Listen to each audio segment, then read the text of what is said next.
Welcome back, you night owls. Tonight we are leaving the mundane world behind and slipping into the opulent, dangerous and frankly, scandalous world of Renaissance Rome. Close your eyes for a moment. Can you feel the humid air of the city, thick with the scent of incense, unwashed crowds and something else?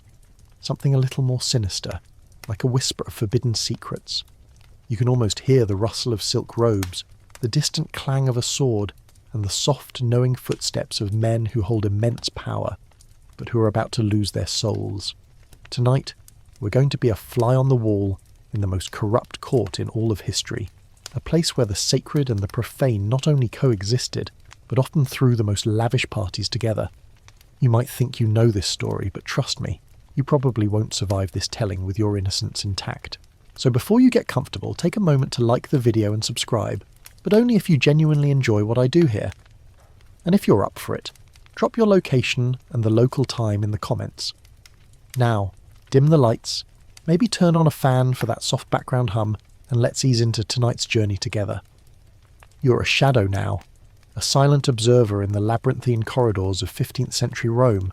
The year is 1492. As you trudge along the cobbled streets, the air feels heavy with anticipation. The city is a powder keg of political intrigue, artistic brilliance, and seething corruption. In the heart of it all stands the Vatican, a fortress of faith that is about to fall under the spell of one of its most ambitious and morally flexible inhabitants. His name is Rodrigo Borgia. You see him now, a figure of striking presence, his face a complex map of deep-set lines and a perpetual calculating smile. He moves with a certain swagger, a confidence that hints at a man who knows what he wants, and more importantly knows exactly how to get it. He's not just a cardinal, he's a master manipulator, a collector of mistresses and titles, a man whose ambition is as boundless as his appetite for worldly pleasures. His story begins not in the halls of power, but in a small town in Spain, where he was born in 1431. But you don't stay in Spain for long. His uncle, Alfonso de Borgia, becomes Pope Calixtus III, and Rodrigo is swept up to Rome on a tidal wave of nepotism. It's a classic case of who you know, not what you know, and you see him rise through the ranks with dizzying speed. By the time he's 25, he's a cardinal and the vice-chancellor of the Holy See, a position that gives him immense power and you can't help but notice an almost endless supply of money.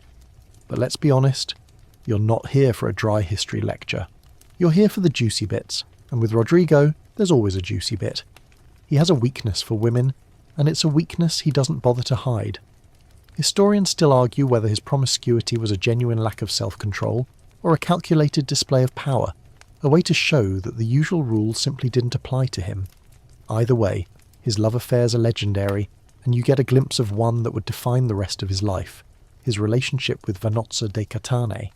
She's not a noblewoman, not some high-born princess, but a woman of strength and shrewdness, and with her he has 4 children, Juan, Cesare, Lucrezia, and Goffredo. Yes, you heard that right. A cardinal, a prince of the church, with 4 acknowledged children. Can you imagine the scandal today? Back then it was a scandalous open secret, a wink and a nod in the corridors of power. You follow Rodrigo as he navigates the cutthroat politics of the Roman Curia. He's not just a man of God, he's a statesman, a brilliant administrator, and a master of political manoeuvring. But all of this is just a means to an end. His ultimate goal, his obsession, is the papal tiara. He sees it not as a symbol of spiritual authority, but as the ultimate prize in a game of power and influence. He watches as popes come and go.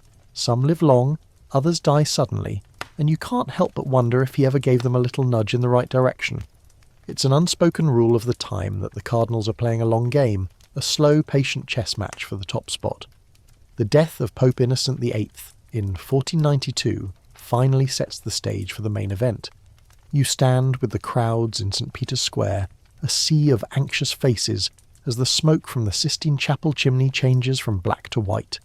The anticipation is a physical thing, and you can feel it humming through the city. Who will be the next pope? The city's great families, the Orsini and the Colonna, have their candidates, and the whispers of bribery and backroom deals are as common as the birds on the rooftops.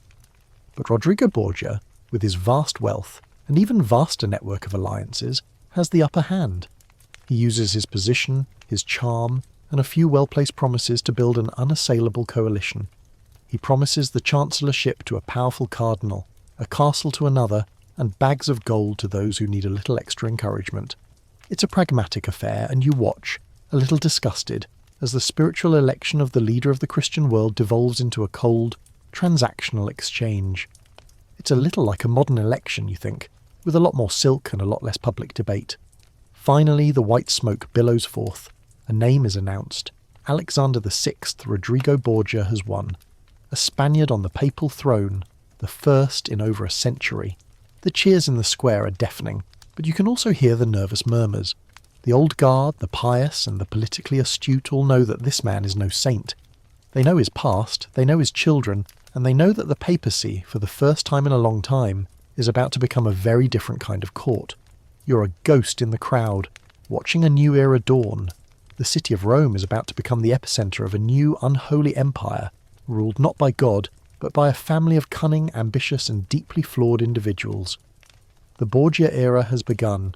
You're a fly on the wall, buzzing around the Sistine Chapel as the smoke still clears from the conclave of 1492.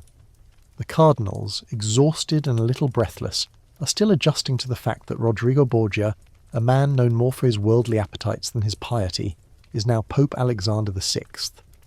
You see the faces, some serene and others pinched with a kind of quiet dread. You can't help but notice the quiet way Cardinal della Rovere, a future pope himself, slinks away, his face a mask of disappointment. He knows, just as you do, that the rules of the game have just changed, and not for the better. The election wasn't a matter of divine intervention. It was a matter of divine intervention with a little help from some very large purses of gold and a series of very specific, very secular promises. You drift out of the chapel and into the Roman streets, which are abuzz with the news. The air of celebration is a little thin, tinged with a nervous tension.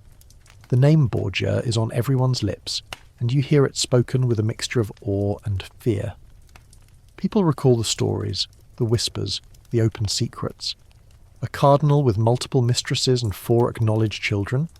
It was an open secret.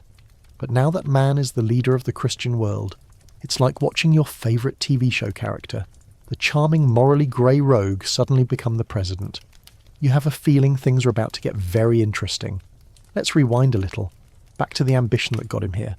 You follow the ghost of Rodrigo, the man he was before the papal tiara.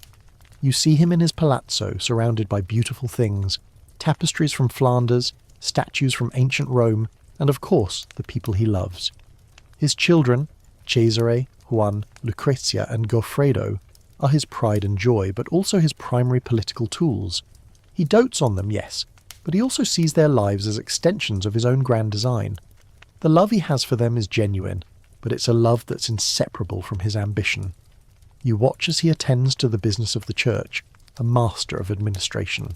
He's shrewd, efficient, and surprisingly capable. He modernizes the Vatican, creates new positions, and solidifies his own power base. But even as he's attending to spiritual matters, his mind is always on his family. His daughter Lucrezia is his favourite.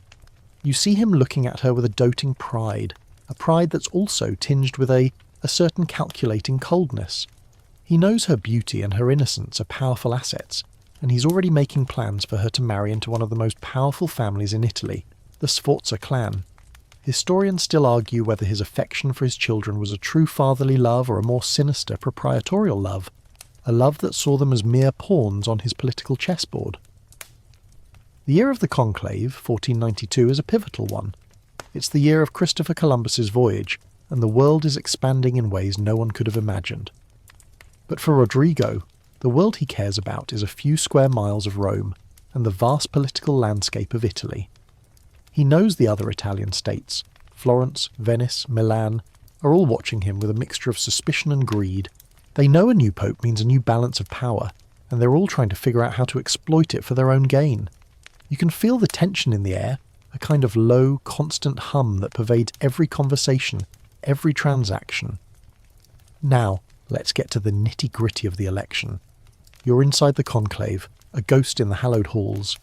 The cardinals are cloistered, cut off from the outside world. The rules are strict, but as you'll see, they're more like suggestions. Rodrigo Borgia is not the only candidate, of course. There's Giuliano della Rovere, a man who, you'll remember, hates Rodrigo. And there's Ascanio Sforza, a powerful cardinal from Milan. Rodrigo knows he can't win without Sforza's support, so he does what he does best. He makes a deal. He promises Sforza the vice-chancellorship, a position of immense power and wealth. And, as a little bonus, he offers him the keys to his personal palace. It's a blatant bribe, but in a world where everything is for sale, it's just the cost of doing business, and it works. Ascanio Sforza, seduced by the prospect of power and wealth, throws his considerable weight behind Rodrigo. The votes are cast, and the count is announced. Rodrigo Borgia, with the help of a little gold and a lot of cunning, is elected pope. The name he chooses, Alexander VI, is a nod to an earlier pope, a peaceful, scholarly man. It's a bit of irony you can't help but appreciate. A peaceful name for a man who's about to unleash a storm of ambition, intrigue and debauchery. You're a fly on the wall, and you hear the whispers. The cardinals who voted for him, the ones who took his bribes, are already having second thoughts. They know they've put a wolf in charge of the sheep. They've seen his ruthlessness, his ambition, and his utter lack of spiritual concern, but what's done is done.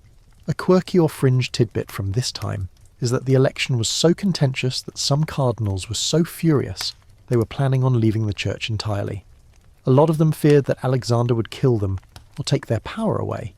Remember the crocodile dung sunscreen from our last chat?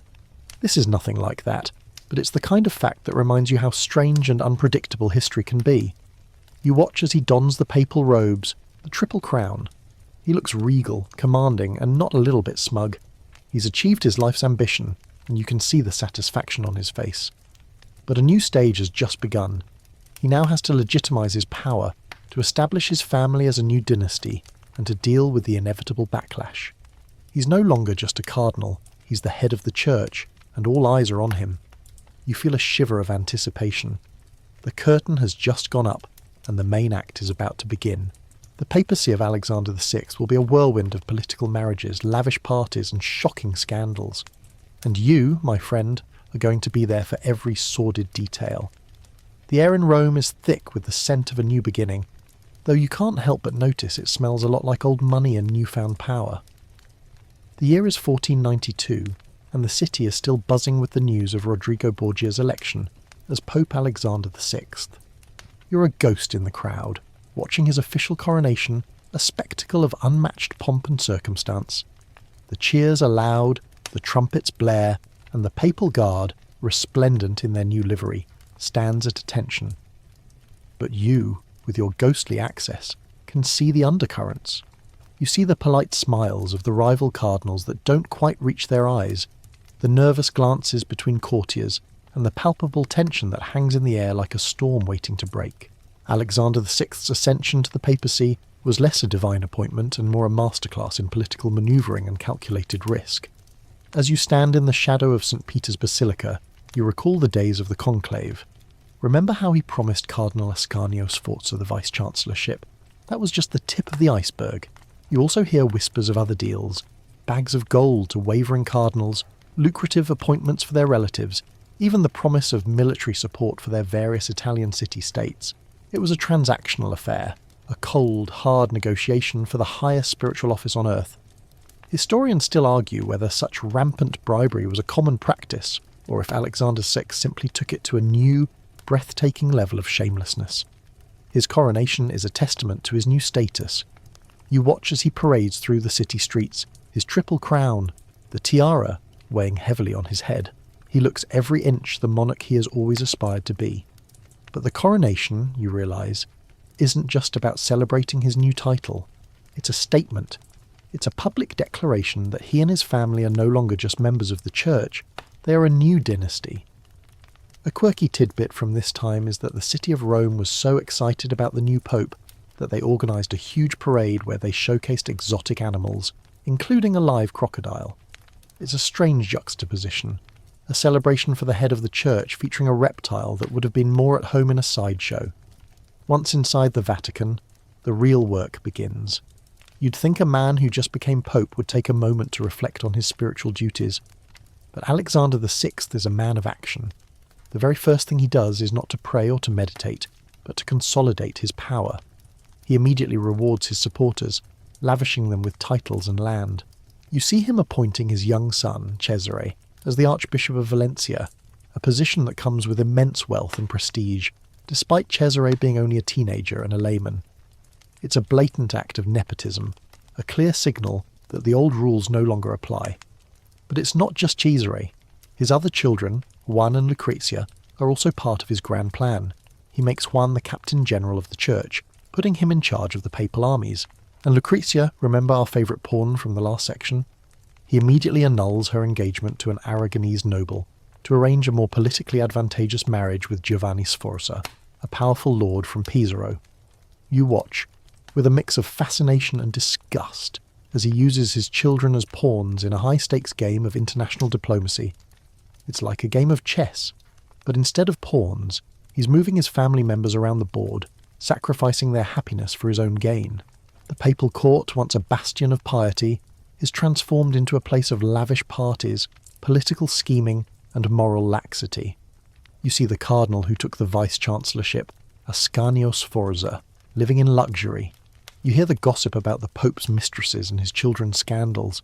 It's an open secret that Alexander VI has a mistress named Giulia Farnese, a woman so beautiful she's known as La Bella. You see her at the court, her presence a constant, silent reminder of the Pope's disregard for his vows. The contrast between the spiritual role of the papacy and the debauchery of the Borgia court is stark. You see men of God discussing military strategy and political assassinations in the same breath as they discuss theology. You hear the sound of music and laughter echoing through the halls that were once filled with quiet prayer. The Vatican, for all intents and purposes, has become less a church and more a royal court, a power centre for a family of ambitious upstarts. You also notice something else. The rivalries.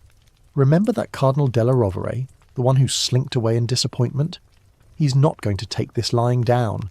He's fled to France, where he's plotting with King Charles VIII to invade Italy and depose Alexander VI. It's a real-life political thriller, and you're in the middle of it. The Borgia papacy, which has just begun, is already under threat. Alexander VI knows this, and he's not taking it lightly. He's already working on building alliances, raising an army, and securing his family's place in history. He's a man of action, and he's not going to let a little thing like an invasion get in the way of his grand plan. You leave the Vatican for a moment and step back out into the Roman streets. The city is alive with artists, poets, and humanists, all flocking to the city, drawn by the Borgia's patronage. Alexander VI is not just a corrupt politician, he's also a patron of the arts. He commissions beautiful works of art, builds magnificent new structures, and brings in the greatest minds of the time. It's a paradox, and you see it clearly now. A man of immense moral failings, but also a man of great taste and ambition. He's a symbol of the Renaissance itself, a mix of light and darkness, of brilliant artistry and seething corruption. He's a man who has achieved his greatest ambition, but at a cost. And as you watch him from the shadows, you can't help but wonder what he's willing to do to hold on to his power. The game has just begun, and the stakes are getting higher. The crisp Roman air, once filled with the hushed prayers of the faithful, now hums with the electric energy of change. You're a silent guest at the papal court, and the year is 1493. It's a year since Rodrigo Borgia became Pope Alexander VI, and the Vatican, once a place of spiritual reflection, has been utterly transformed. It's no longer just a religious institution. It's the personal headquarters of the Borgia family, a lavish, decadent court where politics, pleasure, and piety are all mixed into a potent, intoxicating cocktail. You notice the new faces, the Borgia relatives, the sycophants, the artists, and the beautiful young mistresses who float through the halls like exotic birds. The most prominent face, of course, is the Pope himself. Alexander VI is a study in contrasts. He's charming and charismatic, a man who knows how to hold a room, but there's a certain steeliness in his eyes, a calculating glint that tells you he's always 3 steps ahead. He's no longer just a cardinal, he's the absolute ruler of the Papal States, a powerful monarch in his own right. He's no longer just a man, he's a symbol, a beacon of both immense spiritual authority and breathtaking moral corruption. It's a strange kind of paradox, and you see it everywhere you look. Take, for instance, his children, 4. They are everywhere. Remember our little pawn from the last section, Lucrezia? She's now married to Giovanni Sforza, a man twice her age, and she's a constant presence at her father's court. You see her, a young, beautiful girl caught in a web of political intrigue that she doesn't fully understand, but she's a quick study, and you can already see the beginnings of a formidable intellect behind her placid exterior. She's not just a pawn, she's a princess in a gilded cage. And then there's Cesare. He's been appointed a cardinal, and you see him now, dressed in the red robes of his office. He's not a man of God, he's a man of war. His eyes are hard and his movements are sharp and precise. He's his father's favourite, and you see the easy familiarity between them, a bond built on shared ambition, and a ruthless willingness to do whatever it takes to achieve their goals. A quirky or fringe tidbit from this time is that Cesare, despite being a cardinal, was far more comfortable in a suit of armour than in a priest's cassock. He practised with swords and jousting lances every day, a peculiar hobby for a man who was supposed to be a prince of the church. Historians still argue whether his military training was a source of great embarrassment for the church, or simply a pragmatic recognition of the times he lived in. The Vatican court is a constant whirlwind of activity. There are lavish feasts where the finest foods and wines are served on gold and silver platters. There are theatrical performances and masquerade balls. The Pope himself is a connoisseur of art and beauty, and he's constantly commissioning new works. He brings in the greatest artists of the time, men like Pinturicchio, to decorate his apartments. You see the stunning frescoes, the intricate carvings, the beautiful statues, all paid for with the vast sums of money that flow into the papal coffers. It's a paradox. The man who is supposed to be a spiritual leader is using the money of the faithful to fund a lifestyle of unimaginable luxury. But underneath the opulence, there's a quiet hum of fear. The Pope's enemies are not sitting idle. Remember Cardinal della Rovere, the one who fled to France? He's making good on his threat. He's been whispering in the ear of the French king, Charles VIII, telling him that Alexander VI is a tyrant and a heretic who needs to be overthrown. The king, seeing an opportunity to expand his power in Italy, is starting to listen.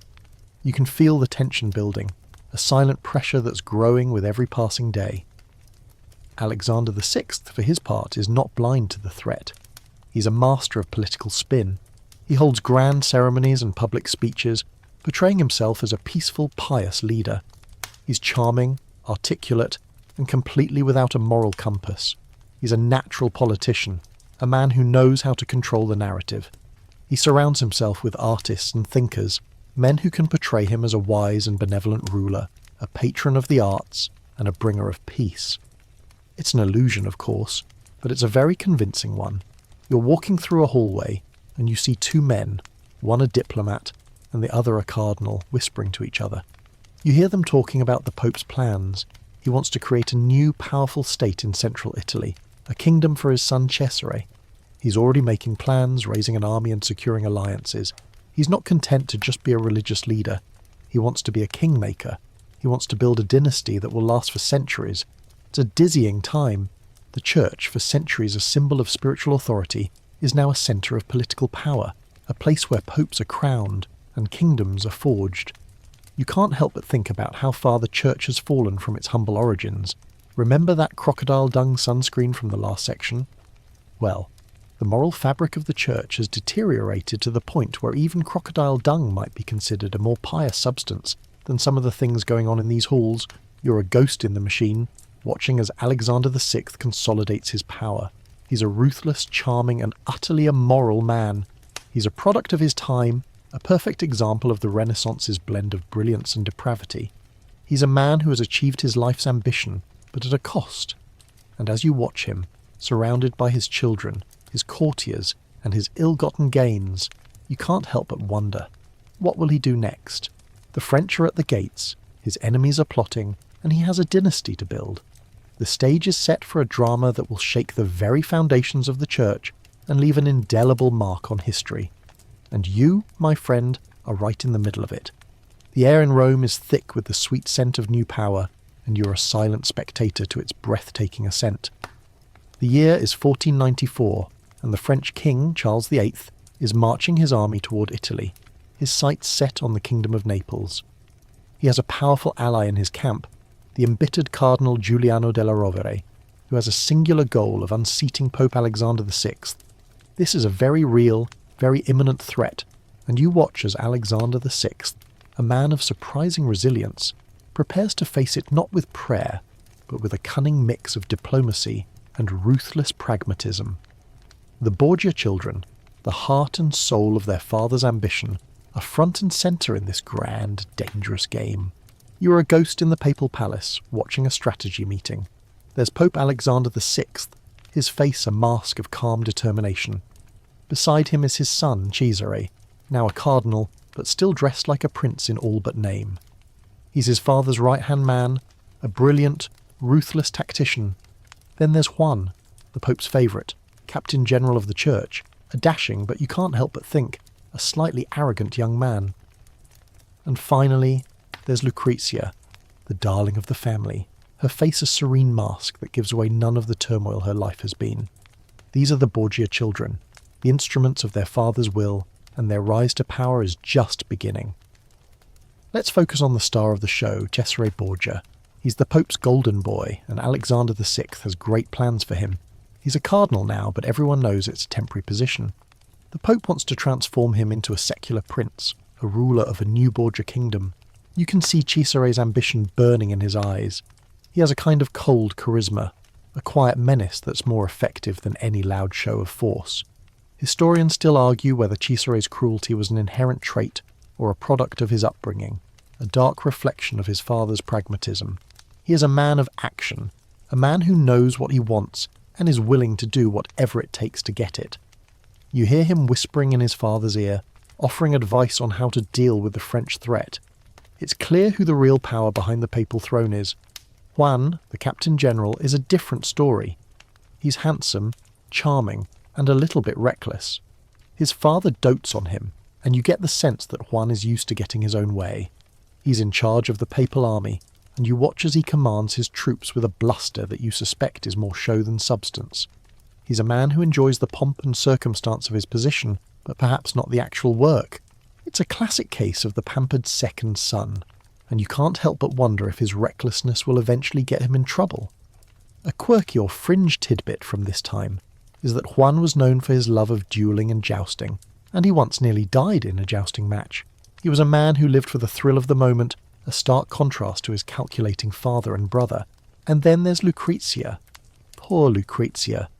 Remember how she was married off to Giovanni Sforza in a political alliance? Well, that alliance is now in jeopardy because of the French invasion. Giovanni Sforza is a relative of the Sforzas of Milan, who have sided with the French. Alexander VI, seeing an opportunity to change alliances, wants to get rid of Giovanni and marry Lucrezia to a new, more powerful ally. You see her now, a beautiful young woman, still a girl in so many ways, being discussed like a piece of property. Her father and brothers are calmly debating her future, not with any malice, but with a cold political detachment that you find more chilling than any act of cruelty. You hear them discussing a new potential husband, a powerful nobleman from Naples. The game is changing, and Lucrezia is the key. The Borgia children are more than just a family. They are a political machine. Alexander VI uses them to extend his power, to forge alliances, and to consolidate his control over Italy. He uses Cesare to fight his wars, Juan to command his armies, and Lucrezia to secure his alliances. It's a textbook example of a political dynasty, and you watch as the family, which was once just a collection of ambitious individuals, becomes a single unified force. The French army, led by King Charles VIII, is now in Italy. They are a formidable force, and you can feel the city of Rome holding its breath. Alexander VI, a man who has always been a master of diplomacy, does the unthinkable. He makes a deal with the French king. He agrees to give the French army free passage through the Papal States, but in exchange, Charles VIII will acknowledge his authority as Pope. It's a humiliating concession, a clear sign of Alexander VI's political weakness. But you know better. He's not weak. He's a man who knows when to bend so he doesn't break. He's playing the long game, waiting for the right moment to strike. You're walking through the Roman streets, and you see the French army marching past. They're a sight to behold, a sea of steel and silk. The people of Rome watch them with a mixture of fear and awe. You see Cardinal della Rovere riding in triumph with the French king. He thinks he has won, that his revenge is at hand, but you, with your ghostly knowledge, know better. Alexander VI is not a man to be trifled with, and his children are not to be underestimated. The storm has passed for now, but the clouds are still gathering on the horizon. The drama of the Borgia family is just beginning, and the French invasion is just the opening act. The stage is set for a series of events that will shock Europe and cement the Borgias' reputation as a family of ruthless, ambitious, and utterly immoral schemers. The air in Rome is, for a brief moment, calm. The French army, having passed through the Papal States, has moved on to Naples. You're still a shadow in the halls of the Vatican, and you feel the collective sigh of relief. Pope Alexander VI, ever the political opportunist, has survived the immediate threat. But a man of his ambition doesn't rest on his laurels. He sees this moment of calm not as a time for spiritual reflection, but as a chance to strengthen his family's position. The Borgia children, his most valuable assets, are now more than ever the instruments of his grand design. And you, a silent witness, are about to see how he weaves a web of political marriages that would make even the most seasoned diplomat blush. Let's begin with Lucrezia. Poor, beautiful Lucrezia. Remember how she was married to Giovanni Sforza? That alliance, you'll recall, was a shaky one, and now, with the political landscape shifting, it's a liability. Alexander VI wants to get rid of Giovanni and marry Lucrezia to a new, more powerful ally. So, he does what any good Renaissance pope would do. He finds a pretext. You hear the whispers in the court. The official reason for the annulment is that Giovanni is impotent, but the real reason, you know, is that his family's alliance with the French is no longer convenient. A quirky or fringe tidbit from this time is that Giovanni Sforza, in a fit of rage, accused the Pope and his own son, Cesare, of incest with Lucrezia. Historians still argue whether this was a malicious slander or if there was a kernel of truth to the rumours. Either way, the accusation was a testament to the morally murky world of the Borgias. You watch as the annulment process unfolds. It's a farce, of course. The witnesses are bribed, the evidence is fabricated, and the conclusion is a foregone one.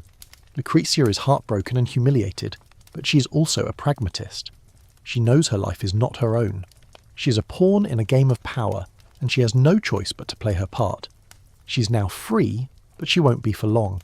The new target for her hand is Alfonso of Aragon, a powerful Neapolitan prince. He's handsome and charming, and you get the sense that Lucrezia might even be falling for him. This marriage is not just about a political alliance, it's a strategic move to cement the Borgia family's position in southern Italy. Alexander VI is a master of the long game, and you see him now, calmly orchestrating the marriage, a smile on his face. He's happy. His daughter is married to a powerful prince, his family's position is secure, and he has a new, powerful ally. He's a man who measures success not in prayers answered, but in new territories gained and new alliances forged. And then there's Cesare. Remember how he was a cardinal? Well, he's tired of being a man of the cloth. He wants to be a man of war, a prince in his own right. So he does the unthinkable. He resigns his cardinalate. This is an almost unprecedented move, and you hear the whispers of shock and scandal in the court. A prince of the church giving up his title to become a secular ruler. It's a clear sign that the Borgias are not just playing by their own rules, they are making them up as they go along. Alexander VI, ever the doting father, allows it. He wants to create a new, powerful state in central Italy, a kingdom for his son. And to do that, Cesare needs a powerful wife. He's a man who has always used his children as pawns, and now he's doing the same with his favourite son. The perfect candidate is Charlotte of Naples, a French princess. Alexander VI sends his most trusted diplomats to France to negotiate the marriage. It's a delicate dance of diplomacy, and you watch as the two parties haggle over dowries, titles, and political alliances. The marriage is not just about two people. It's about two powerful nations, France and the Papal States, forging a new bond. Cesare is charming, intelligent, and ruthless, and he knows how to play the game. He gets his prize, a new title, and a new wife, and he is now free to pursue his dreams of conquering central Italy. The Borgia family is now at the height of its power.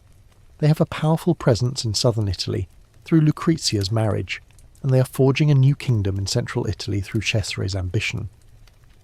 Alexander VI, the master puppeteer, has done it again. He's taken a family of ambitious upstarts and turned them into a dynasty. The Papal States, once a fractured collection of city-states, are now a unified kingdom under the control of the Borgias. But as you know, in this world, Nothing lasts forever. The political alliances are as fragile as glass. The enemies are still out there, biding their time. Remember Cardinal della Rovere, the one who tried to depose the Pope? He's still in France, and he's still plotting. The French king is a fickle ally, and the other Italian city-states are not happy with the Borgia's rapid ascent. The stage is set for a new kind of conflict, a family drama that will have a real bloody impact on the course of history. You're a ghost in the machine, and you can see the storm clouds gathering on the horizon. The Borgias have built a beautiful, decadent empire, but they have built it on a foundation of shifting sand. And you can't help but wonder, how long will it be before it all comes crashing down? The stage is set for a tragedy, and you, my friend, are right in the middle of it. The air in Rome, once filled with the triumphant hum of Borgia ambition, has suddenly gone still. A hush has fallen over the Vatican, a silence that is more terrifying than any scream. You're a ghost in the hallowed halls, and you can feel the shift. The Borgia family, at the zenith of their power, is about to be rocked by a tragedy that will shake them to their core. This isn't a political intrigue, a strategic marriage, or a military campaign. This is something far more personal, far more horrifying. This is about family, and a murder that would be debated for centuries. You're a fly on the wall in the year 1497. Pope Alexander VI is at the height of his power. His son, Cesare, has resigned from the cardinalate to become a secular prince. His other son, Juan, the captain general of the church, has returned to Rome after a successful military campaign. He's the golden boy of the family, his father's favourite, a man who is destined for greatness. He's handsome, charming, and a little bit arrogant, and you can see that he's enjoying the adulation. His father dotes on him, and his brother Cesare, you notice, watches him with a certain cold detachment. There's a quiet tension between the two brothers, a simmering rivalry that has been building for years. One night, after a lavish dinner, Juan rides out into the Roman streets. He's going to a party, a secret rendezvous with a mistress.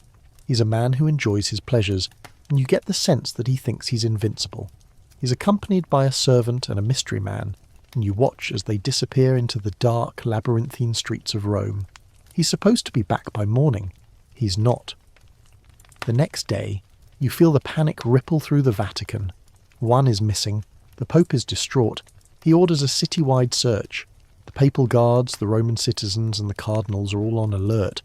A few days later, a man who was fishing in the Tiber River makes a horrifying discovery. He pulls a body out of the water. The body is wrapped in a sack and it's been stabbed multiple times. The face is recognisable. It's Juan Borgia, the Duke of Gandia, the Pope's favourite son. The city of Rome is in shock. The Borgias, who have always been a subject of fascination, are now a subject of morbid curiosity. The Pope is inconsolable. He locks himself in his apartments, refusing to see anyone. He weeps openly, and you hear him screaming, "He was a good son! A good son!" He's a broken man, a father who has just lost his favourite child. It's a side of Alexander VI you have never seen before, a glimpse of the human being behind the mask of the ruthless politician. But the question remains, who did it? The investigation begins, and you hear the whispers. The list of suspects is long.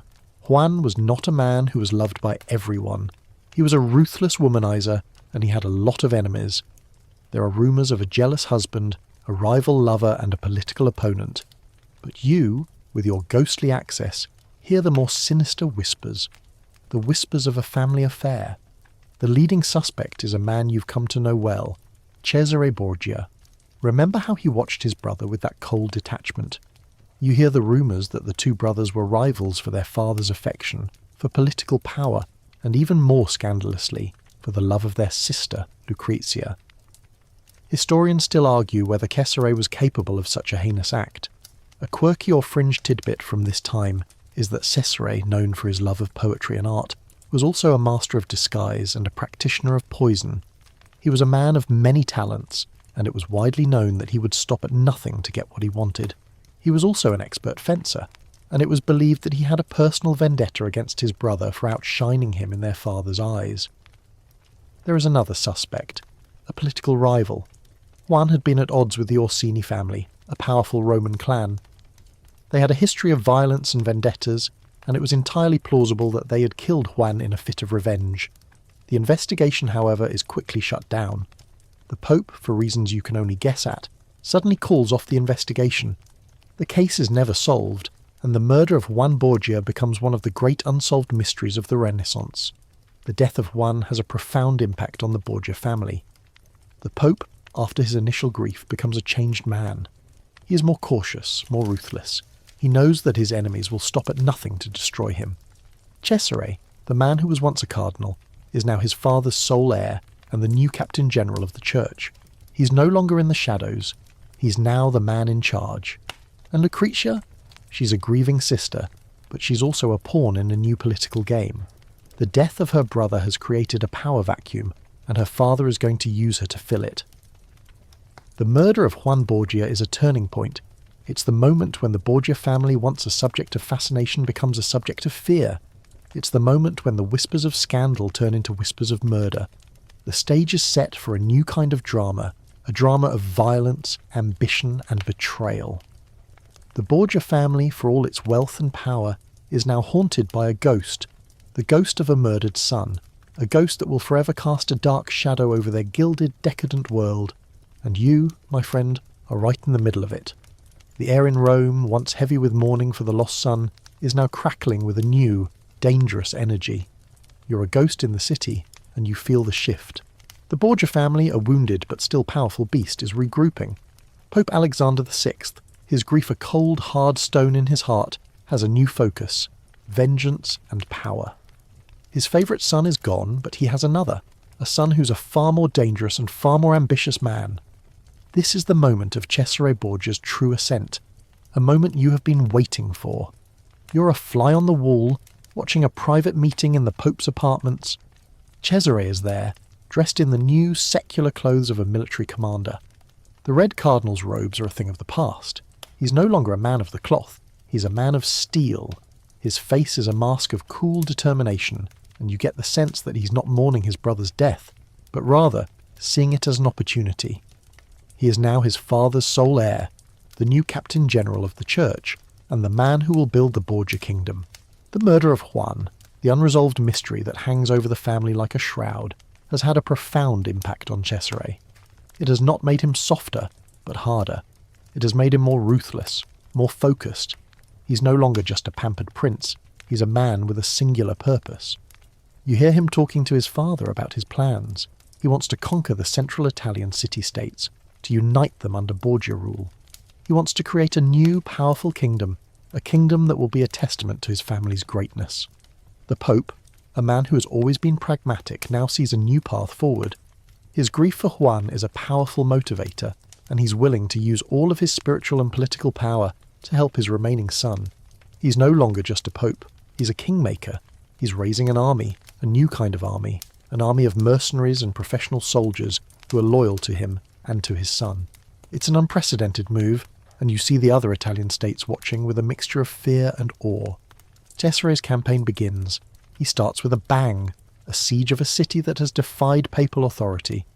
He's a brilliant military strategist, and you watch as he uses a combination of brute force and cunning diplomacy to bring his enemies to heel. He's not a man who believes in mercy. He's a man who believes in total victory. He's a man who is willing to use any means necessary to achieve his goals. He's a man who will become legendary for his cruelty and his ruthlessness. A quirky or fringe tidbit from this time is that Cesare Borgia was known for his love of theatricality. He would often ride into conquered cities dressed as a knight, with a black mask and a full suit of armour.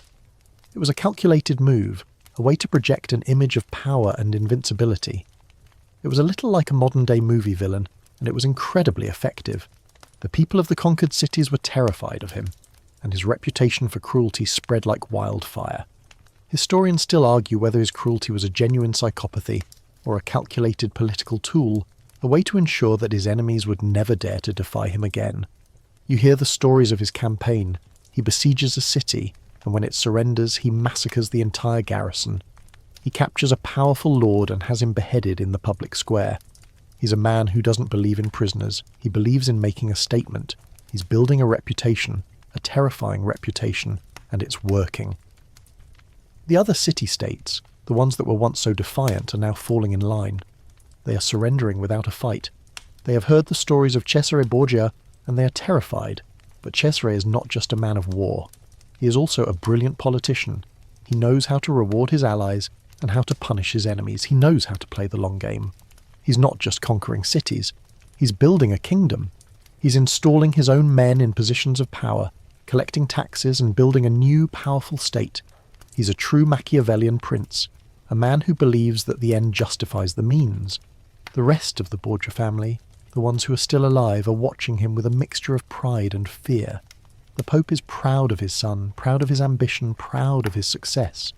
But you can see a certain trepidation in his eyes.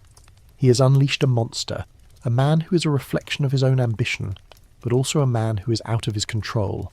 And Lucrezia, she's a sister, but she's also a subject. She's watching her brother's power grow, and she knows that her life is tied to his success. The rise of Cesare Borgia is a story of ambition, power, and cruelty. It's a story of a man who was willing to do whatever it took to achieve his goals. He's a man who will become a legend, a man who will inspire fear and awe in equal measure. He's a man who will be a testament to the fact that power, in the wrong hands, can be a truly terrifying thing. The stage is set for a new kind of drama, a drama of conquest. And you, my friend, are right in the middle of it. The Borgia kingdom is being built, brick by bloody brick, and you're here to see every sordid detail. The air in Rome is no longer calm. It's a whirlwind of political machinations, and you're caught in the eye of the storm. The year is 1498, and the death of Pope Alexander VI's favourite son, Juan, has unleashed his other son, Cesare, on a bloody campaign of conquest. But what about the other Borgia child? What about Lucrezia? You're a ghost in the machine, and you're about to see how the Borgia princess, once a simple pawn in her father's game, has learned to play the game herself. Her life is a series of shifting alliances, each one more scandalous than the last. You're a fly on the wall in the Vatican, watching the drama unfold. Lucrezia, now a widow, her husband Giovanni Sforza was divorced, remember, is a valuable commodity. Her brother Cesare is conquering central Italy, and her father, the Pope, is making new alliances. He needs a new husband for his daughter, a man who will strengthen his family's position. The perfect candidate is Alfonso of Aragon, Duke of Bisceglie, the illegitimate son of the King of Naples. He's young, handsome, and he's a strategic choice. The marriage will secure the Borgia family's position in southern Italy, and give them a new, powerful ally. You watch as the marriage is arranged. It's a grand affair, a lavish ceremony that is a testament to the Borgia family's power and wealth. Lucrezia, you notice, is a different woman now. She's no longer the naive girl who was married off to a man she didn't know. She's a little older, a little wiser, and you get the sense that she's learned to survive. She's a survivor, and she's a pragmatist. She knows her life is a series of political transactions, and she has learned to make the best of it. She marries Alfonso, and you get the sense that she might even be falling in love with him. He's a kind man, and he treats her with respect. For the first time in her life, she might be happy. But happiness in the Borgia family is a fragile thing. Cesare's star is rising, and he's becoming a new kind of power. He's no longer just a military commander. He's a king in his own right. He's conquering cities, and he's building a reputation for ruthlessness. He's also a man who doesn't like rivals, and his new brother-in-law, Alfonso of Aragon, is a rival. He's a prince from a powerful family, and he has a claim to a throne. Cesare sees him as a threat, a man who could one day challenge his authority. You hear the whispers, the rumours, the innuendos. The court of Pope Alexander VI is a hotbed of intrigue and gossip, and the relationship between Cesare and Alfonso is a constant source of speculation. Historians still argue whether Cesare's animosity toward Alfonso was a result of a personal rivalry, a political necessity, or something more sinister. A quirky or fringe tidbit from this time is that Cesare, in his dark moods, would often talk about his brother-in-law's insufferable innocence. It's the kind of thing that makes you think that his cruelty was not just a political tool, but something more personal, something more deeply ingrained. The stage is set for a tragedy. One night, Alfonso is attacked on the steps of St. Peter's Basilica. He's stabbed by a group of masked men, but he manages to survive. Lucrezia, distraught, takes him back to the Vatican, where she nurses him back to health. She hires a team of doctors and nurses, and she doesn't leave his side. She is a woman who you realise is capable of great love and great devotion. She's also a woman who is living in a world of terror. She knows her husband's life is in danger, and she knows who is behind it. The Pope, a man who has always been pragmatic, is now in a difficult position. He loves his daughter, but he also loves his son Cesare. He knows that his son is behind the attack, but he can't bring himself to punish him. He's a father who has been blinded by ambition, and he's willing to sacrifice his daughter's happiness for his son's power. He's a man who has always believed that the end justifies the means, and he's not about to change now. The end, you realise, is coming. One night, a month after the attack, a man named Michelotto Corella, Cesare's chief assassin, walks into Alfonso's sick room. He finds him in bed, still recovering. He's with Lucrezia. Michelotto forces her out of the room, and then he does what he was sent to do. He strangles Alfonso with his bare hands. Lucrezia, who hears the commotion, rushes back into the room and finds her husband dead. She collapses in tears. She's a widow again. The murder of Alfonso of Aragon is a turning point for Lucrezia. She's no longer just a pawn, she's a victim. She's a woman who has lost her husband, the man she might have loved, to her own brother's ambition. She's a woman who is living in a world of terror and betrayal. She has learned a hard lesson, that in the Borgia family love and loyalty are as fleeting as the wind. She's a woman who will have to find a new way to survive. Her father, the Pope, wastes no time. He's already looking for a new husband for his daughter, a new alliance for his family. He has a new target, Alfonso I d'Este, the Duke of Ferrara, a powerful northern Italian nobleman. The marriage will be a testament to the Borgia family's power and a new, more powerful alliance. Lucrezia, a woman who has lost everything, has no choice but to say yes. She is a survivor, and she knows that her only way to survive is to do what her father and brother tell her to do. The stage is set for a new kind of drama, a drama of power, betrayal, and a woman who has learned to play a very dangerous game. The air in Rome is no longer just thick with political intrigue. It's practically humming with the sound of music, laughter, and the rustle of expensive silks. You're a ghost in the Borgia court, and you've witnessed the rise and fall of its children, the cunning of its patriarch, and the tragedies that have stained its reputation. Now, you're about to see what all that power was for.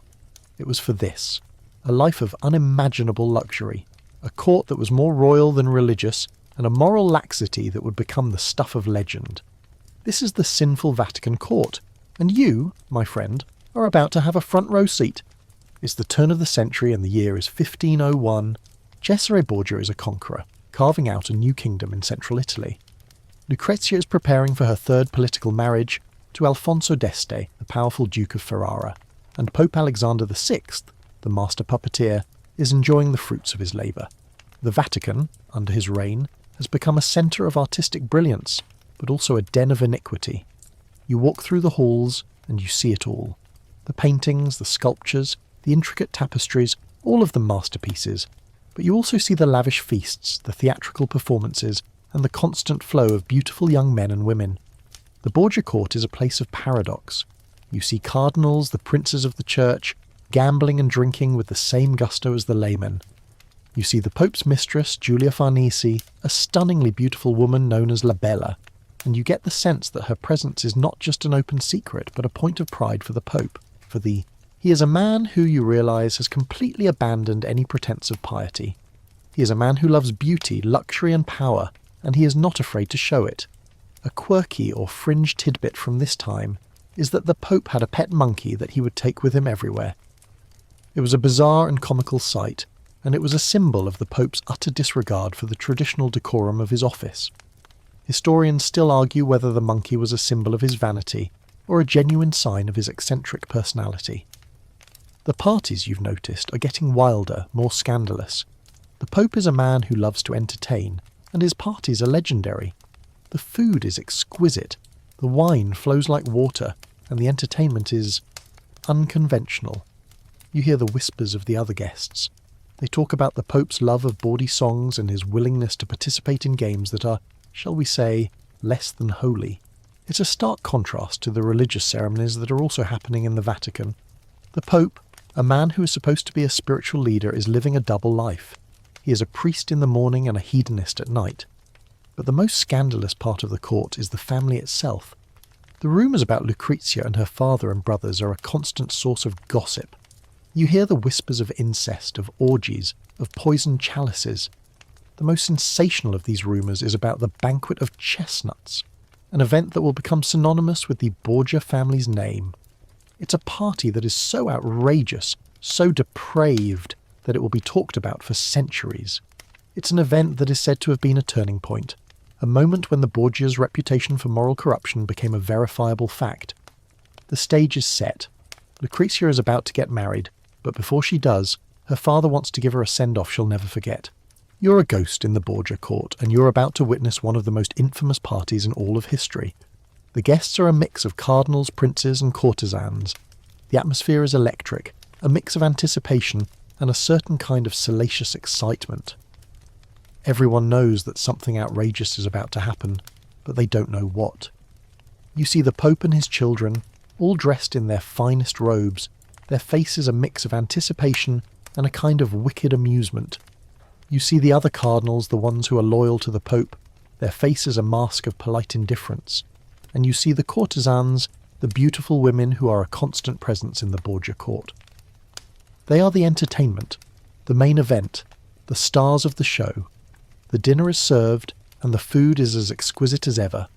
The wine, a powerful red, is flowing freely. The music is loud, and the laughter is even louder. But the real entertainment hasn't started yet.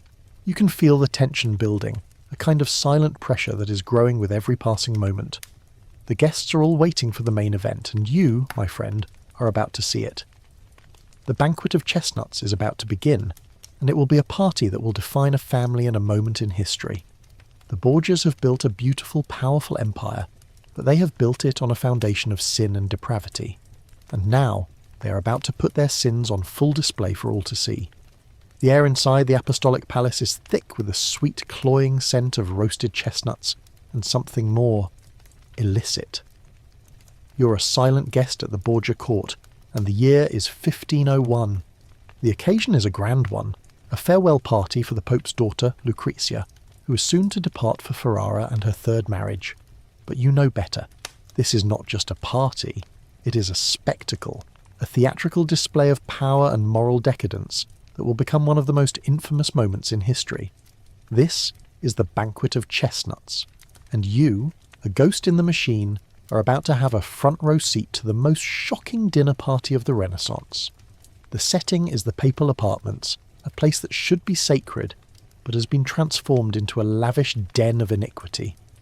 The room is opulent, adorned with tapestries, velvet and gold. The table is laden with food, a magnificent spread of roasted meats, fresh fruits and exotic sweets. The wine, a powerful local vintage, flows freely from silver pitchers. The guests are a motley crew, a mix of cardinals, princes and most notably a large number of courtesans, women who are as beautiful as they are notorious. You see the cardinals, their faces a mask of polite indifference, but their eyes, you notice, are darting around the room, full of a kind of eager, salacious curiosity. At the head of the table sits Pope Alexander VI, the master of ceremonies. He's not in his papal robes, he's in a more relaxed but no less luxurious attire. He's laughing, his face a ruddy picture of contentment. Beside him is his daughter, Lucrezia, the guest of honour. She's dressed in a beautiful silk gown, her face a serene mask, but you get the sense that she knows what's coming. She is a survivor, a pragmatist, and she knows that her life is not her own. She is an object, a symbol, and she's about to be used as one. The dinner begins. The conversation is light, the music is lively, and the mood is festive. But you can feel the tension building. This isn't just a dinner party, it's a performance. The main course is served, and it's delicious. But the real entertainment is about to begin. The Pope, a man who loves a good show, gives a signal, and the music changes. It becomes more rhythmic, more sensual. The guests quiet down, their eyes fixed on the centre of the room. The first part of the entertainment begins. You see a group of men, dressed in costumes, who perform a series of dances and theatrical skits.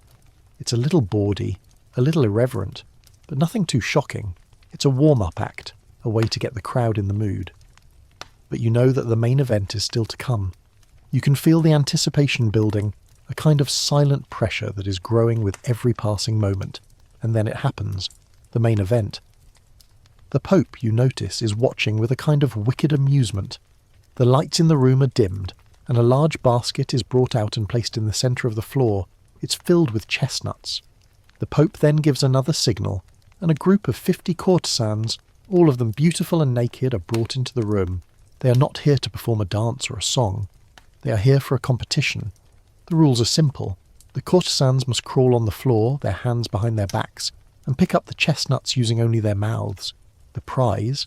The one who collects the most chestnuts wins. It's a bizarre, humiliating, and utterly depraved spectacle. The guests, the cardinals, the princes, all of them are watching with a kind of horrified fascination. The Pope, you notice, is laughing. He's enjoying the show. A quirky or fringe tidbit from this time is that the Pope, in a show of good humour, would often shout out encouragement to the women, urging them on to collect more chestnuts. Historians still argue whether the entire event was a product of a rival's fevered imagination or a testament to the Borgia's profound moral corruption. But the entertainment doesn't end there. After the chestnut contest, another competition begins. This one is more explicit, more outrageous. The courtesans are now with the male guests, and the Pope, in his infinite wisdom, is now acting as a judge. He is judging their performance, and he's not shy about giving his opinion. He's laughing, and you get the sense that he's enjoying this more than anything else he's done in his life. He's a man who loves power, and this, you realise, is the ultimate display of power. The power to force people to do things they would never do otherwise, to humiliate them for his own amusement. The banquet of chestnuts is a turning point. It's the moment when the Borgia's reputation for moral corruption became an undeniable fact. It's the moment when the whispers of scandal became a public, verifiable truth. It's the moment when a pope, the head of the Christian world, showed his true colours. He is not a man of God. He is a man of the world, a man who loves power, pleasure, and depravity. And you, my friend, have just witnessed it all. The scent of roasted chestnuts has long faded from the papal apartments, but the stench of scandal still hangs in the air.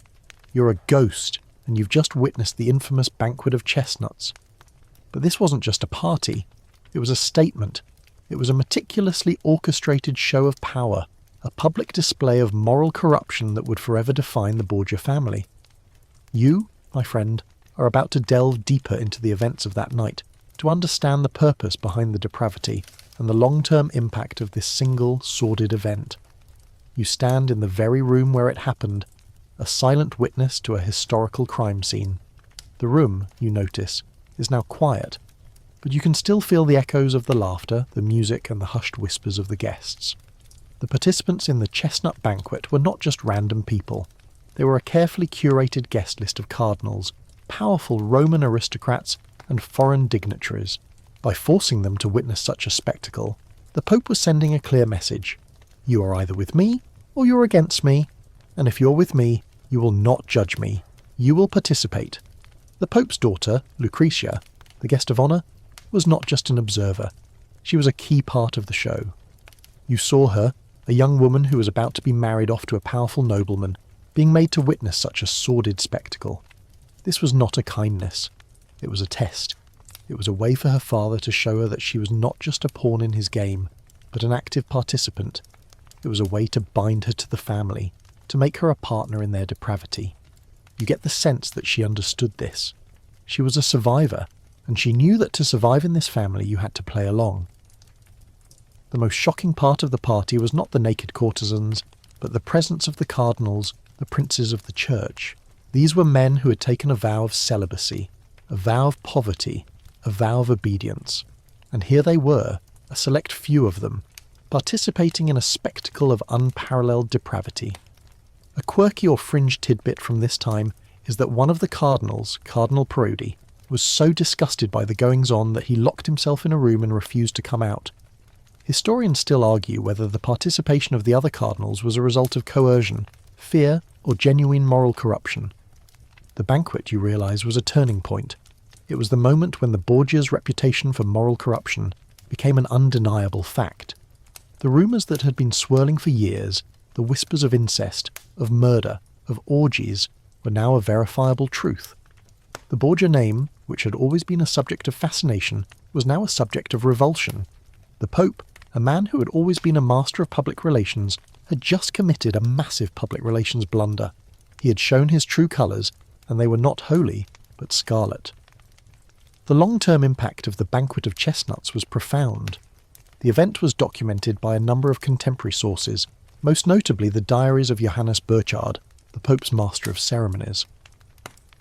Burchard's account, written in his diaries, is a dry, matter-of-fact description of the events of the night.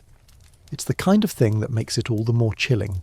He describes the naked courtesans, the chestnut contest, and the judging of the Pope without any sense of moral outrage. He's just a man doing his job, and the fact that he's a man who has to document such a thing is a testament to the level of corruption that had permeated the Vatican. The banquet was not just a one-off event. It was a part of a larger pattern of behaviour. The Borgias, you realise, were not just a corrupt family. They were a family that was completely unmoored from any sense of moral restraint. They were a family that believed they were above the law, above the church, and above God. They were a family that had taken the concept of power and had twisted it into something grotesque and horrifying. The Borgias, for all their wealth and power, were living on borrowed time. The other Italian states, the ones who had been watching with a mixture of fear and awe, were now watching with a mixture of disgust and revulsion. The Borgia name, once a symbol of power, was now a symbol of depravity. The stage is set for the final act of the Borgia drama, a drama that will end not with a bang, but with a whimper. The Borgias, for all their ambition, had built a beautiful, powerful empire, but they had built it on a foundation of sin and depravity, and you, my friend, have just witnessed it all. The air in the papal apartments, which had been thick with the sweet aroma of roasted chestnuts, is now heavy with a different scent, the unmistakable odour of scandal. You're a ghost in the Borgia court, and you've just witnessed the banquet of chestnuts, but the story doesn't end there. It's time to talk about the guests, the forbidden acts that took place, and the whispered accounts that would forever tarnish the Borgia name. This is not just a story about a party, it's a story about a moral abyss, a descent into a depravity that would be hard to believe if it weren't so meticulously documented. The guests at the banquet were not just random people, they were a carefully selected group of powerful men, cardinals, powerful Roman aristocrats, and foreign dignitaries. By forcing them to participate in or witness such a spectacle, the Pope was sending a clear message. You are either with me or you are against me, and if you are with me, you will not judge me. You will participate. You see the faces of the cardinals, some of them are smiling, their faces a mask of polite indifference, but their eyes, you notice, are darting around the room, full of a kind of eager, salacious curiosity. Others look horrified, a silent plea on their faces, but you know they are trapped. They cannot leave. To leave would be to defy the Pope, and that would be a very dangerous thing to do. But the most shocking part of the party, you realise, was not just the presence of the cardinals, but the nature of the entertainment. After the chestnut contest, another competition began. The guests were now with the courtesans, and the Pope, in his infinite wisdom, was acting as a judge. He was judging their performance, and he was not shy about giving his opinion. It was a spectacle of unparalleled depravity, and you realised that this was the real point of the party. It was a way for the Pope to show his power, to show that he was above the law, above the church, and above God. The events of that night are documented in the diaries of Johannes Burchard, the Pope's master of ceremonies. Burchard's account, written in his diaries, is a dry, matter-of-fact description of the events of the night. He describes the naked courtesans, the chestnut contest, and the judging of the Pope, without any sense of moral outrage. It's the kind of thing that makes it all the more chilling. He's just a man doing his job, and the fact that he's a man who has to document such a thing is a testament to the level of corruption that had permeated the Vatican. Historians still argue whether Burchard's account is a work of pure fiction or a factual recounting of a truly shocking night. But what's undeniable is that his account, whether real or not, was believed to be true by many. A quirky or fringe tidbit from this time is that the Pope, in a show of good humour, would often shout out encouragement to the women, urging them on to collect more chestnuts. It was a bizarre and comical sight, and it was a symbol of the Pope's utter disregard for the traditional decorum of his office. He was a man who loved power, and this, you realise, was the ultimate display of power. The power to force people to do things they would never do otherwise, to humiliate them for his own amusement. The banquet of chestnuts was not a one-off event. It was a part of a larger pattern of behaviour.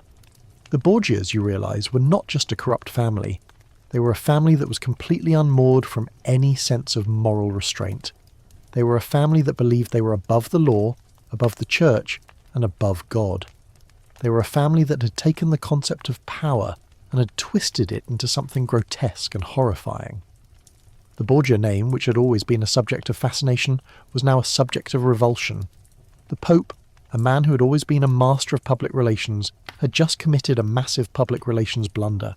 He had shown his true colours, and they were not holy but scarlet. The other Italian states, the ones who had been watching with a mixture of fear and awe, were now watching with a mixture of disgust and revulsion. The banquet, you realise, was the climax of the Borgia family's descent into depravity. It was the moment when they stopped pretending to be pious and became, in the eyes of the world, a family of monsters. The stage is set for the final act of the Borgia drama, a drama that will end not with a bang, but with a whimper. The Borgias, for all their ambition, had built a beautiful, powerful empire, but they had built it on a foundation of sin and depravity. And you, my friend, have just witnessed it all. The world is about to turn on them, and you, a silent observer, are here to see it happen. The air in the papal apartments is now still, and the echoes of a raucous night have faded into the cold stone walls. You're a ghost, and you've just borne witness to the climax of the infamous banquet of chestnuts. But to truly understand the Borgias, you have to look beyond the general spectacle and focus on the details, the specific acts of reckless abandon that made this night a legend. This wasn't just a party, it was a carefully choreographed display of power and moral license, and you, my friend, are about to see the darkest parts of the script. The guests, you recall, were a mix of cardinals, princes and courtesans, but you, with your ghostly access, notice something more. You see the silent interactions, the hushed whispers, the knowing glances. This was not a random gathering. It was a group of people who were all, in their own way, bound to the Borgia family.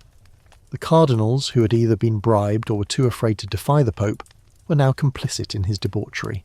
The princes, who were there to secure alliances and trade favours, were now a part of a spectacle that would forever link them to the Borgia name.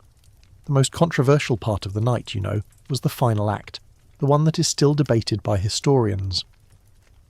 After the chestnut contest, the Pope, in a final display of his power, brought the most explicit part of the entertainment to the forefront. He had the guests, the men who had been watching the spectacle, engage in a competition of their own. The prize was money, jewels, and the favour of the Pope. It was a humiliating, degrading spectacle, and you get the sense that it was designed to be that way. It was a way for the Pope to show his power, to show that he was above the law, above the Church, and above God. He was a man who believed that the world was his to command, and he was not afraid to show it. The events of that night are documented in the diaries of Johannes Burchard, the Pope's Master of Ceremonies. Burchard's account, written in his diaries, is a dry, matter-of-fact description of the events of the night. He describes the naked courtesans, the chestnut contest, and the judging of the Pope, without any sense of moral outrage. It's the kind of thing that makes it all the more chilling. He's just a man doing his job, and the fact that he's a man who has to document such a thing is a testament to the level of corruption that had permeated the Vatican. A quirky or fringe tidbit from this time is that Burchard, in his diaries, noted that the Pope had a surprisingly good sense of humour, and that he would often crack jokes during the most explicit parts of the night. Historians still argue whether this was a sign of the Pope's utter depravity, or just a sign of the times. The banquet, you realise, was a turning point. It was the moment when the Borgia's reputation for moral corruption became an undeniable fact. The rumours that had been swirling for years, the whispers of incest, of murder, of orgies, were now a verifiable truth. The Borgia name, which had always been a subject of fascination, was now a subject of revulsion. The Pope, a man who had always been a master of public relations, had just committed a massive public relations blunder. He had shown his true colours, and they were not holy, but scarlet. The other Italian states, the ones who had been watching with a mixture of fear and awe, were now watching with a mixture of disgust and revulsion. The banquet was not just a one-off event, it was a part of a larger pattern of behaviour. The Borgias, you realise, were not just a corrupt family, they were a family that was completely unmoored from any sense of moral restraint. They were a family that believed they were above the law, above the Church, and above God. They were a family that had taken the concept of power and had twisted it into something grotesque and horrifying. They had built a beautiful, powerful empire, but they had built it on a foundation of sin and depravity. And now the world was about to turn on them. The final act of the Borgia drama is about to begin. The Borgias, for all their ambition, had just committed a massive mistake. They had shown the world their true face, and the world was horrified. The stage is set for a new kind of drama, a drama of vengeance and retribution. The Borgia name, once a symbol of power, is now a symbol of depravity. The world is about to turn on them, and you, a silent observer, are here to see it happen. The Borgia's reign, which had been so glorious and so corrupt, is about to come to a very messy and very public end. The clamour of the banquet of chestnuts has long faded, replaced by the hushed tones of scholars poring over ancient texts. You're a ghost in the annals of history now, far from the decadent courts of Rome. The Borgias are no more, their empire a distant memory, but the infamy of that night endures, a persistent stain on the pages of history. Yet, as you hover over the dusty manuscripts, you realise the story is not as simple as it seems. The truth, like a Roman street in the dead of night, is murky and full of shadows. The primary source for the banquet of chestnuts is the diary of Johannes Burchard, Pope Alexander VI's master of ceremonies. He was there, or so the story goes, and his account is the one that has been repeated for centuries, but as you look closer, you see the cracks in the story. Burchard's diary, you discover, is a dry, factual account of papal ceremonies. It's a record of who attended what they wore, and what the Pope did. It's not a tell-all memoir. So, when he records the events of that night in such a detached, almost bureaucratic tone, it's chilling. But you also notice that the most explicit parts of the story, the details about the games and the Pope's judging, are not in the original manuscript. They are later additions, marginal notes, and commentary. Historians still argue whether the most salacious parts of Burchard's account are true or later fabrications. A quirky or fringe tidbit from this time is that the parts of Burchard's diary that are most often cited were added in by a different person, a German scholar who was known for his anti-papal views. It's a little like a modern-day conspiracy theory, a kind of historical fake news that has been accepted as fact for centuries. This is one of the biggest scholarly debates surrounding the Borgias. Was the banquet of chestnuts a real event, or was it a piece of anti-Borgia propaganda designed to discredit the family and the papacy? The arguments for it being real are compelling. The Borgias were, after all, a deeply corrupt family. They were known for their love of luxury, their political ruthlessness, and their utter lack of moral restraint. The banquet of chestnuts seems to fit perfectly into their narrative. It's the kind of thing they would have done. It's the kind of thing that makes sense in the context of their other actions. The murder of Juan, the annulment of Lucrezia's marriages, the brutal conquests of Cesare. The banquet is just another piece of the puzzle, a testament to their profound moral corruption. But the arguments against it are equally compelling. The Borgias had a lot of enemies. Remember Cardinal della Rovere? He would later become Pope Julius II, and he would spend his entire papacy trying to erase the Borgias from history. He had a strong motive to create a narrative of a corrupt and depraved family. And then there's the fact that the most explicit parts of the story only appear in later versions of Burchard's diary. It's entirely possible that the story was an invention, a piece of propaganda designed to tarnish the Borgia name and make them an example of everything that was wrong with the Catholic Church. The truth, as you know, is often somewhere in the middle. It's entirely possible that a party happened, a lavish, extravagant party with a lot of courtesans. It's also entirely possible that the most explicit details were added later, embellished and exaggerated to make the story more salacious. The story of the banquet of chestnuts is a testament to the power of a good story, a story that is so scandalous and so outrageous that people want to believe it, even if the evidence is a little shaky. The legacy of the Borgias is, in a way, defined by this debate. They are remembered not just for their political cunning or their artistic patronage, but for their moral depravity.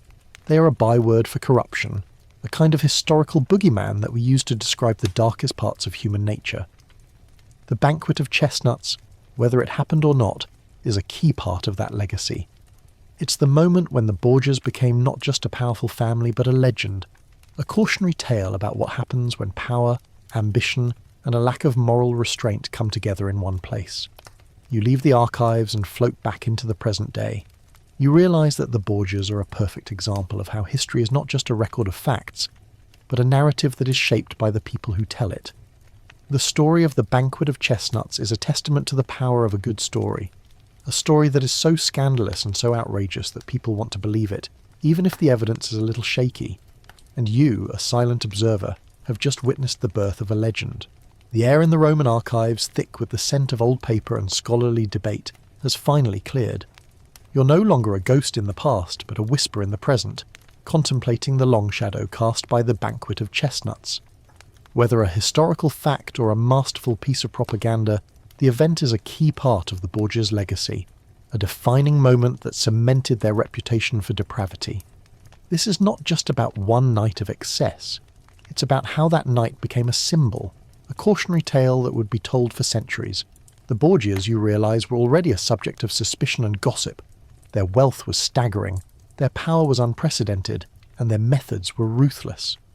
But the Banquet of Chestnuts, whether it happened exactly as described or not, gave their enemies a powerful weapon, a concrete example of their moral corruption.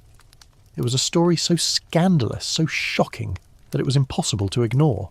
It was a kind of historical mic drop, a definitive statement that solidified the Borgias' place as the villains of the Renaissance. The long-term impact of the banquet was profound. It became a byword for papal depravity, a story that was repeated by Protestant reformers and anti-papal propagandists for centuries. It was used as a weapon to attack the Catholic Church, to show that the head of the Church was not a man of God, but a man of the world, a man who was capable of the most heinous acts. A quirky or fringe tidbit from this time is that the story of the banquet was so popular that it was often depicted in woodcuts and pamphlets, with a special focus on the more scandalous details. It was a kind of historical sensationalism, and it was incredibly effective. Historians still argue whether the story was a genuine historical event or a kind of early modern fake news campaign. The Borgias, in a strange way, became a symbol of everything that was wrong with the Renaissance. They were a family that combined artistic brilliance with moral bankruptcy. They were patrons of the arts, but they were also patrons of murder and debauchery. They were a perfect example of the paradox of the Renaissance, a time of great beauty and great darkness. The Banquet of Chestnuts became the perfect distillation of that paradox. It was an event that was both a testament to their opulence and a testament to their profound moral corruption. The Borgia children, too, were defined by the legacy of that night. Lucrezia, the darling of the family, would go on to be a respected duchess, a patron of the arts, and a loving mother. But her reputation would be forever stained by the rumours of incest and depravity that surrounded her family. Cesare, the ruthless conqueror, would be remembered not just for his military genius, but for his cruelty and his willingness to use poison and murder to achieve his goals. The Banquet of Chestnuts was a key part of that legacy, a moment that showed the world what the Borgias were truly capable of. The legacy of the Borgias is a testament to the power of a good story. Whether the stories about them are true or not, they have had a profound impact on the way we see them. They are remembered not just for their political cunning or their artistic patronage, but for their moral depravity. They are a byword for corruption, a kind of historical boogeyman that we use to describe the darkest parts of human nature. The Banquet of Chestnuts, whether it happened or not, is a key part of that legacy. It's the moment when the Borgias became not just a powerful family, but a legend, a cautionary tale about what happens when power, ambition, and a lack of moral restraint come together in one place. You leave the archives and float back into the present day. You realise that the Borgias are a perfect example of how history is not just a record of facts, but a narrative that is shaped by the people who tell it. The story of the Banquet of Chestnuts is a testament to the power of a good story, a story that is so scandalous and so outrageous that people want to believe it, even if the evidence is a little shaky. And you, a silent observer, have just witnessed the birth of a legend. The Borgias' reign, which had been so glorious and so corrupt, is about to come to a very messy and very public end, and you, my friend, are here to see it happen. The air in Rome, once thick with the smell of new money and raw ambition, has grown thin. The year is 1503, and the unstoppable force that was the Borgia family is showing its first signs of vulnerability. You're a ghost in the papal palace, and you feel the shift. The master puppeteer, Pope Alexander VI, is now an old man. He's no longer the charismatic, energetic figure who strode through the halls with a perpetual calculating smile. He's a man who is slowing down, his grip on power beginning to weaken. This is the beginning of the end, and you, a silent observer, are here to see it happen. The Pope's health, you notice, is in decline. He's suffering from fevers and chills, and he's not as sharp as he once was. The man who once worked tirelessly, who held court with kings and cardinals, now spends more time in bed, his mind a little cloudy, his body a little frail. The cardinals, the ones who had been so afraid of him, are now watching him with a new kind of look, a look of anticipation. They know that a new conclave is coming, and they are already beginning to plot, to form alliances, to prepare for a new kind of power struggle. The Borgia era, which had been so glorious and so corrupt, is about to come to a very messy and very public end. But the Pope is not giving up yet. He's a man who has always fought for what he wanted, and he's not about to stop now. He's still working to consolidate his power, to secure a legacy for his family.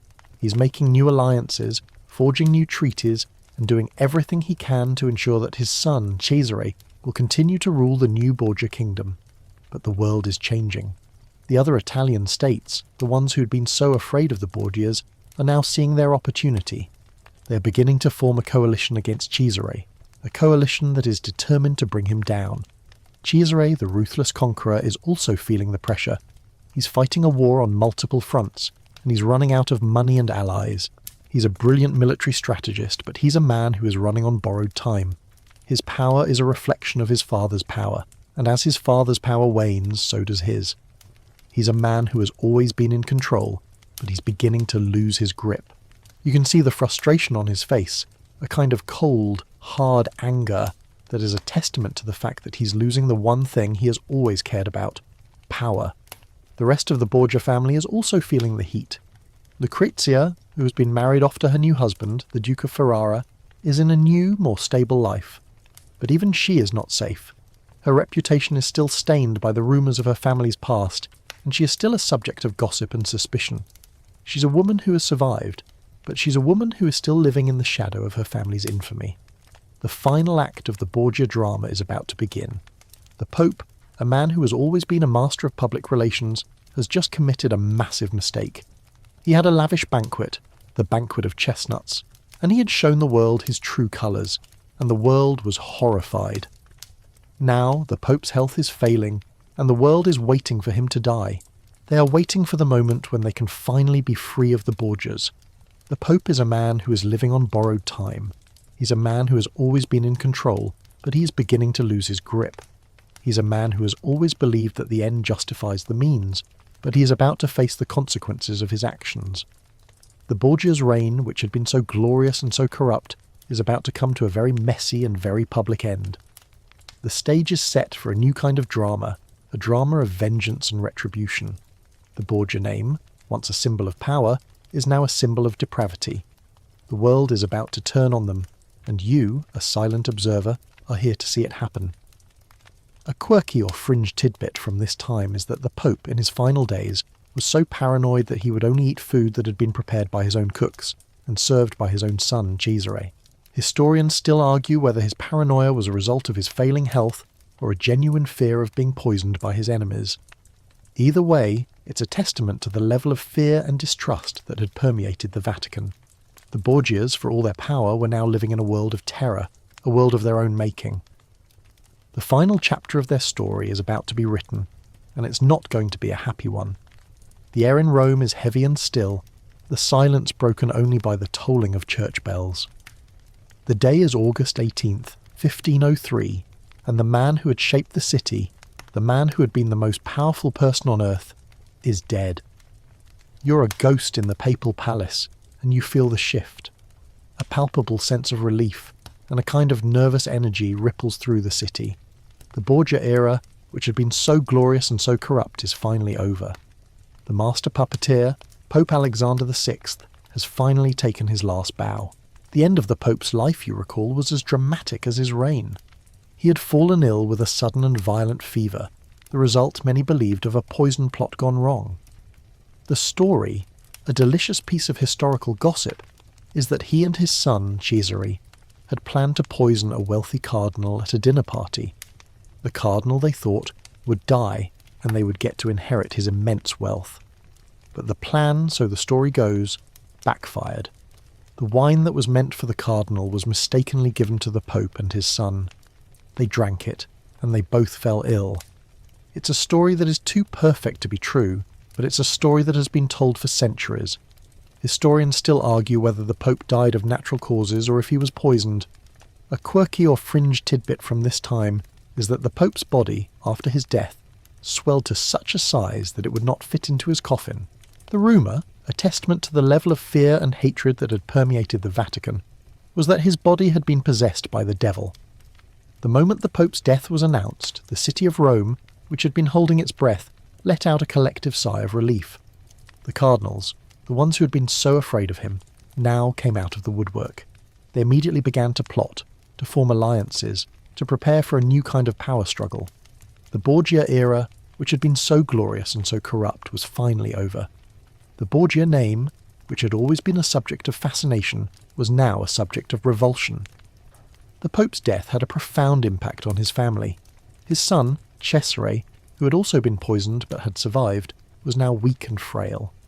He was no longer the ruthless conqueror who had carved out a new kingdom in central Italy. He was a man who was running on borrowed time. His power was a reflection of his father's power, and with his father's death his power vanished. The enemies who had been so afraid of him were now coming for him. The cardinals, the ones who had been so afraid of him, now came out of the woodwork. They immediately began to plot to form alliances to prepare for a new kind of power struggle. The Borgia era, which had been so glorious and so corrupt, was finally over. The Borgia name, which had always been a subject of fascination, was now a subject of revulsion. The Borgia family, which had been at the height of its power just a few years before, was now a shadow of its former self. Cesare would eventually die in battle, a man who had lost everything he had fought for. Lucrezia, the darling of the family, would go on to be a respected duchess, a patron of the arts, and a loving mother. But her reputation would be forever stained by the rumours of her family's past. The Borgia name, once a symbol of power, was now a symbol of depravity. The world had turned on them, and they had paid the price. The final chapter of the Borgia story is a testament to the fact that power, in the wrong hands, can be a truly terrifying thing. The Borgias, for all their wealth and power, had built a beautiful, powerful empire, but they had built it on a foundation of sin and depravity. They had believed they were above the law, above the church, and above God, and in the end they were proven wrong. Their story is a cautionary tale, a reminder that the wages of sin are death, and that no amount of power or wealth can save you from your own moral failings. The Borgia era is over, and you, my friend, have just witnessed the end of a legend. So let's leave this world of shadows and whispers now. The grand stage of Renaissance Rome, with its cunning popes, ruthless princes, and scandalous banquets, has gone quiet. The final curtain has fallen on the Borgia family's tragic, unforgettable play. The ghosts of Rodrigo, Cesare, and Lucrezia still linger in the cold stone halls of the Vatican, but their power, their ambition, and their depravity are now just whispers on the wind. It's time to close the book on this chapter of history. Let the darkness of the past fade and the quiet of the night settle in. The echoes of their story, full of fire and fury, are now just a gentle, distant memory. There's nothing left to do but to find your own peace, to dim the lights on this wild ride and let the calming quiet take over. Sleep now. Let the strange and sensational figures of history recede into the peaceful shadows of your mind.